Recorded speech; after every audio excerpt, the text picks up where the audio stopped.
नमस्कार दोस्तों, मैं पीयूष आप सभी का न्यूज टेक में एक बार फिर से स्वागत करता हूं।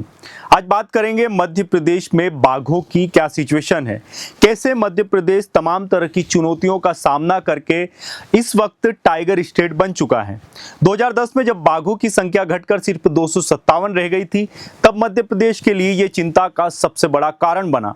लेकिन आज तस्वीर बिल्कुल बदल चुकी है।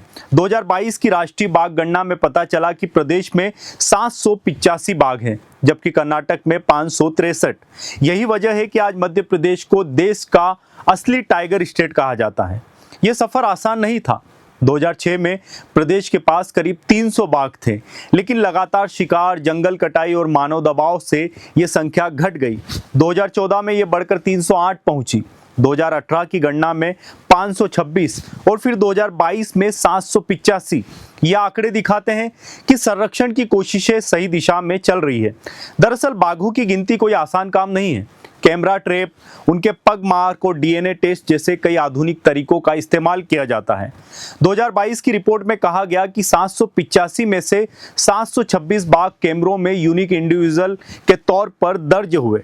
यानी ये आंकड़े सिर्फ अनुमान नहीं बल्कि मजबूत सबूतों पर आधारित है। मध्य प्रदेश के पास बांधवगढ़, कान्हा, पेंच, पन्ना, सतपुड़ा जैसे बड़े टाइगर रिजर्व हैं।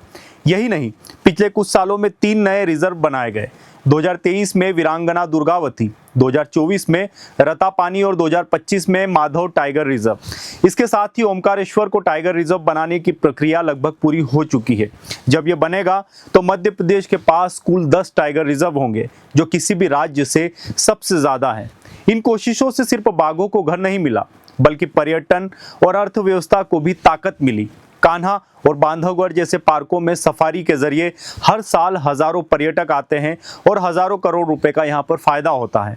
यहाँ तक कि बांधवगढ़ में ओबेरॉय विंध्याविलास जैसा लग्जरी रिजॉर्ट खुला है, जो बाघों के दर्शन को इंटरनेशनल स्तर का अनुभव बनाता है और स्थानीय लोगों को रोजगार तक देता है। लेकिन चुनौतियां भी कम नहीं है। 2022 में प्रदेश ने देश में सबसे ज्यादा बाघ मृत्यु दर्ज की, करीब 34 मौतें। वजह रही शिकार, बीमारी, टेरिटोरियल फाइट्स और इंसानों से टकराव। 2025 के सिर्फ पहले 6 महीनों में 29 बाघों की मौत हो चुकी है। इसका मतलब साफ है, संख्या तो बढ़ रही है, लेकिन दबाव भी उतना ही है कि किस तरह से बाघों को बचाया जाए और उन्हें अच्छा माहौल दिया जाए। यही कारण है कि राज्य सरकार ने सुरक्षा पर भी काफी ध्यान दिया। मध्य प्रदेश में 16 रेस्क्यू स्क्वाड्स बने। हर जिले में विशेष टीमें, वन्यजीव अपराधों से निपटने के लिए 16 श्वान दल बनाए गए। पिछले 8 वर्षों में राज्य स्तरीय स्ट्राइक फोर्स ने 550 अपराधियों को 14 राज्यों से पकड़ा। साथ ही बीट स्तर पर निगरानी भी की और इसको बढ़ाया। 2006 में जहां 700 से कम बीट्स में बाघ दिखे थे, वही 2022 में यह आंकड़ा 1900 से ऊपर पहुंच गया। इसका मतलब है कि अब संरक्षण का दायरा कहीं ज्यादा व्यापक हो चुका है। एक और गौर करने वाली बात यह है कि मध्य प्रदेश सिर्फ बाघ ही नहीं बल्कि तेंदुओं के मामले में भी नंबर 1 है। देश के 13,874 तेंदुओं में से 3,960 से ज्यादा मध्य प्रदेश में पाए जाते हैं। यानी लगभग हर चौथा तेंदुआ मध्य प्रदेश से है।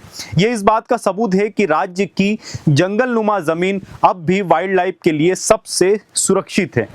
आज भारत दुनिया के 70% से ज्यादा बाघों का घर है। इसमें सबसे बड़ा योगदान मध्य प्रदेश का है। यह सफर सिर्फ आंकड़ों का नहीं बल्कि संरक्षण, स्थानीय लोगों की भागीदारी और प्रकृति के प्रति जिम्मेदारी का है। असली चुनौती अब यही है कि बाघों को सिर्फ गिनती में नहीं बल्कि उनके लिए सुरक्षित जंगलों और कॉरिडोर को भी बचाया जाए।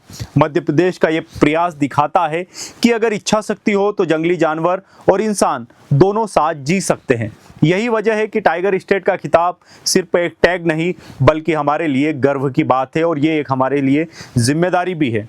इस वीडियो में इतना ही। आप सभी से गुजारिश है कि चैनल को सब्सक्राइब जरूर करें, साथ में न्यूज़ टेक के साथ बने रहें। आप सभी का धन्यवाद।